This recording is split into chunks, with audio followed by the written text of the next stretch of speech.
মাল নিয়ে এত ঘোরাঘুরি করলে মাল আসে না, বরং আমি দুনিয়াতে কালারিং করি, আমি দুনিয়াতে কালারিং করি। যদি মাল নিয়ে ঘোরাঘুরি কইরা বর্ণ করা যায়, তাহলে হুজুররা সবাই যারা ওলামায়ে কেরাম সবগুলি ফকিরের চাইতে বেশি ফকির থাকতো। কয়জনে ওলামায়ে কেরাম কয়জন মাল নিয়ে ঘোরাঘুরি করেন? আপনারা টাকা কামাইতেছেন, ফ্যাক্টরির মধ্যে নিজের সময়টা 8 ঘন্টা দিতেছেন, 8 ঘন্টার পরে আরো 8 ঘন্টা লাগাইতেছে বেশি টাকা কামানোর জন্য। ওলামায়ে কেরাম মসজিদে বেতন পাইতেছে 6000, 5 বছর যাইতেছে 6000 আর বাড়ে না, 6000 আর বাড়ে না। তারা কি করতেছে? ঘোরাঘুরি করতেছে যে আমার টাকা লাগবো, আমার এটা লাগবো, আমার এটা লাগবো, আমার এটা লাগবো। রাষ্ট্রপ্রধান হয়ে গেছে, এমপি হয়ে গেছে। এমপি হয়ে যাওয়ার পরে সে চিন্তা করে না, তার সামনে টাকা আসতেছে। এক এমপির অবস্থা তো দেখছেন, যে উপজেলা পরিষদের এমপি হয়েছে, এমপি হওয়ার পরে তারা পাতারও দিছে, বড় একটা গাড়ি দেয় না, এই গাড়িটা দিছে। এই গাড়ির তেল লাগবে, এই তেলটা জনগণের কাছে ব্যয় করতেছে। যে সে উপজেলা পরিষদের জন্য সাইকেল দিয়ে আসা। জিজ্ঞাসা করা হলো সাইকেল দিয়ে যান কারণ কি?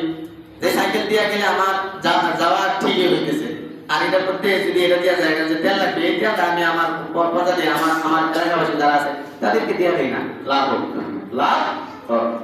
চিন্তা করে এখন আপনারা বলতে পারেন হুজুর হইলো কিপটা, হুজুর হইলো কিপটা। না, এই কিপটা আমি নিজের জন্য করছি না, এই কিপটা আমি করছি কি অন্যের জন্য। মাদ্রাসায় কালেকশন করে, এই কিপটা আমি নিজের বেতনের জন্য না, মাদ্রাসা আপনাদের সন্তানকে খাওয়ানোর জন্য তারা কালেকশন করে, তারা ভিক্ষা করে না, তারা ভিক্ষা করে না।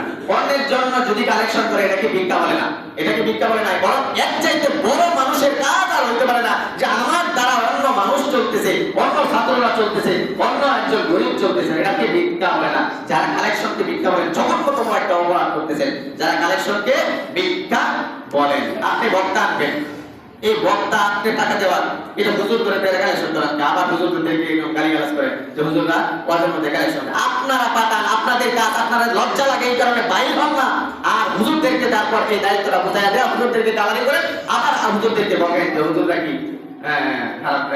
ফকিরগিরি কাজ করে, ফকিরগিরি কাজ করে।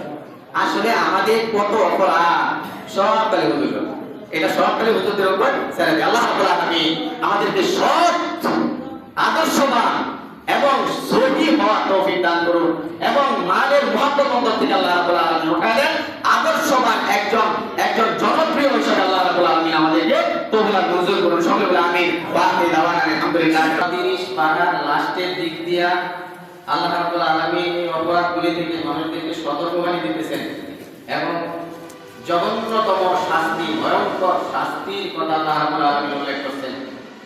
এই বদগুণগুলির মধ্যে কয়েকটি বদগুণ